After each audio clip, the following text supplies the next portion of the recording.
गरुड़ पुराण का वह अद्भुत अंश जिसके अंदर जीवन, मृत्यु, धर्म और आत्मा के रहस्यों को बहुत ही सरल शब्दों के अंदर प्रस्तुत किया गया है। कहानी की शुरुआत कुछ इस प्रकार होती है कि बहुत ही प्राचीन काल के अंदर एक तपस्वी रुचि नामक प्रजापति हुए, जिन्होंने मोह और माया का त्याग करके, गृहस्थ धर्म का त्याग करके, सभी नियमों से रहित होकर निरअहंकार भाव से अकेले विचरण करते हुए जंगल की ओर तप करने के लिए निकल पड़े। ऐसी विलक्षण अवस्था को देखकर स्वर्ग के अंदर महान हलचल सी मच गई।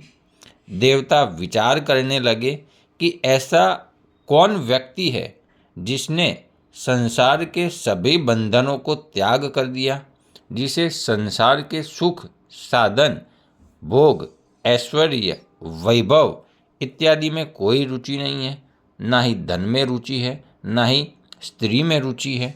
ऐसा तो कौन ऐसा व्यक्ति है? ये जो है वो स्वर्ग के अंदर देवताओं के बीच में बहुत ही गहरा चर्चा का विषय बन गया। लेकिन इसका उत्तर किसी भी देवता के पास नहीं मिला, तो सभी देवता इंद्र को लेकर ब्रह्मा जी के पास गए और ब्रह्मा जी से निवेदन करते हुए पूछा कि ये रुचि नामक प्रजापति कौन है, इसके बारे में बताए। हे ब्रह्मा जी, यह ऐसी तो कौन सी अलौकिक वस्तु है जो ये रुचि नामक प्रजापति के पास है, जिन्होंने ऐसा क्या पा लिया है जिससे वो निर्मोही हो चुके हैं।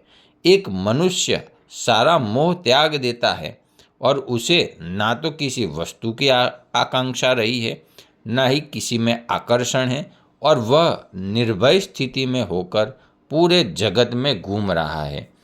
ऐसे हम बहुत सारे साधु महात्मा संतों के बारे में ऐसा विवरण है कि उन्होंने सभी मोह का, धर्मों का त्याग करके जो है वो जंगल में तप करते हैं। आज के लोक में देखना जाए, आज के समय में देखा जाए तो ऐसा बहुत ही कम देखने को मिलता है कि जो त्यागी हो और निर्मोही हो, ये दोनों मिलना बहुत ही कम देखने को मिलता है। तब ब्रह्मा जी ने हंसकर, मुस्कुराकर इसका प्रत्युत्तर दिया, जवाब दिया कि जो ज्ञानवान है, जो सब जगह परमात्मा को ही देखता है, वही यह संसार के बंधन से मुक्त रह सकता है। बहुत ही गहन बात जो है वो ब्रह्मा जी ने बताई दोस्तों, और यह कोई काल्पनिक कथा नहीं है, यह ध्यान रखना। कई सारी जगह पर हम जो है वो काल्पनिक कथा भगवान श्री कृष्ण के बारे में सुनते हैं कि श्री कृष्ण भगवान ने गीता में ऐसा कहा, ऐसे बहुत सारे वीडियो भी आप देखते होंगे। असल में गीता से और वो वाक्य से कोई लेना देना ही नहीं होता है, लेकिन पता नहीं क्यों लोग जो है वो जोड़ देते हैं। खैर, जिसकी जैसी जो है वो इच्छा है वो स्वतंत्र है, कर सकता है। लेकिन हम यहाँ पर ये जो चर्चा कर रहे हैं वो गरुड़ पुराण के अंदर जो लिखा गया है उसके आधार पर ही कर रहे हैं। तो ब्रह्मा जी ने ये जो है वो बताया है, इसको हम ब्रह्म वाक्य भी मान सकते हैं। बहुत ही गहरी बात है कि जो ज्ञानवान है, जो सब जगह परमात्मा को ही देखता है, वही यह संसार के बंधन से मुक्त रह सकता है। मतलब जिसको मुक्ति चाहिए, जिसको मोक्ष चाहिए, उनके लिए ब्रह्मा जी ने जो है वो रास्ता दिखा दिया है कि पहले ज्ञानवान बनो, सब जगह ऐसा ज्ञान प्राप्त करो कि सब जगह परमात्मा ही दिखाई देने चाहिए, और वह इस संसार से मुक्त हो सकता है। जैसी स्थिति सुखदेव जी की थी, वो पेड़ और पत्तों के अंदर भी भगवान को देखते थे। हम भागवत पुराण में इसकी कथा आती है, आप सबने सुनी होगी। जो मनुष्य इंद्रियों की तृप्ति में नहीं डूबा है, मोह माया के परे चला गया है, वही सच्चा सन्यासी है।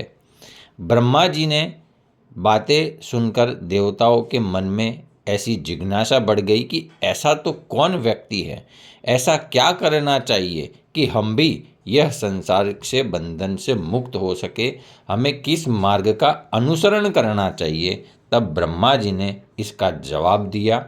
वो सुनने लायक है दोस्तों हम सबको, और उतारने लायक भी है जीवन में, कि ध्यान, तप और सत्य यही मुक्ति के मार्ग है। मतलब हमें परमात्मा का ध्यान करना चाहिए, उनकी मूर्ति का ध्यान करना चाहिए। हम मंदिर में जाते हो तो उनके जो रूप है, उनका जो मूर्ति है, उसको आंख बंद करके हमारे हृदयाकाश में धारण करना चाहिए। परमात्मा भी वैसे ही द्विभुज दिव्य सदा साकार हमारे हृदयाकाश में विराजमान है, यह हमें भूलना नहीं चाहिए। ध्यान, तप करना चाहिए, वाणी का तप, बोलने में बहुत ही जो है वो ध्यान रखना चाहिए। सत्य बोलना चाहिए। बहुत सारे लोग सत्य बोलते हैं, लेकिन ऐसा सत्य बोलते हैं जिससे सामने वाला दुखी हो। ऐसा सत्य भी नहीं बोलना चाहिए। सत्य भी सोच समझकर, संभाल कर, अच्छे शब्दों के साथ बोलना जरूरी। तो ध्यान, तप और सत्य यही मुक्ति के मार्ग हैं। संसार अनित्य है, मृत्यु और जन्म का चक्र चलायमान रहता है। जो मनुष्य यह समझ जाता है वह जीवन के सच्चे रहस्य को जान पाता है।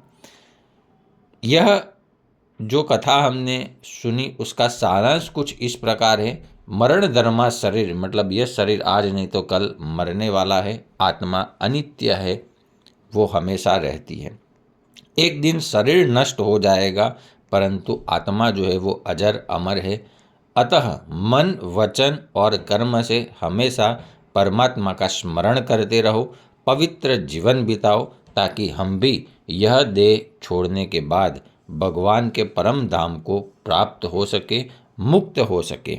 और यह सीख जो है वो हमें गरुड़ पुराण से मिलती है। संसार के अंदर जो मोह है उससे रहित होकर हर जीव को अपने आत्मस्वरूप को जानना जरूरी है, और ईश्वर का स्मरण और धर्म का आचरण यही मनुष्य जीवन का परम लक्ष्य होना चाहिए। ये कथा का यह सार है। तो ऐसे ही गरुड़ पुराण के रिलेटेड अलग अलग कथाएं, अलग अलग उपदेश जो है वो हम ये चैनल पर लाते रहते हैं। पहली बार आए हो तो चैनल को सब्सक्राइब कर देना, वीडियो अच्छा लगा हो तो लाइक कर देना, शेयर करना अपने मित्रों के साथ, दोस्तों के साथ, ग्रुप के अंदर। और आप भी अगर कुछ ऐसा मानते हो, आपके जीवन में भी कुछ बदलाव आ रहा हो हमारी ये वीडियो से, तो कमेंट में ज़रूर बताना। मिलते हैं अगले वीडियो के ऊपर। तब तक के लिए नमस्कार, धन्यवाद, जय श्री कृष्ण।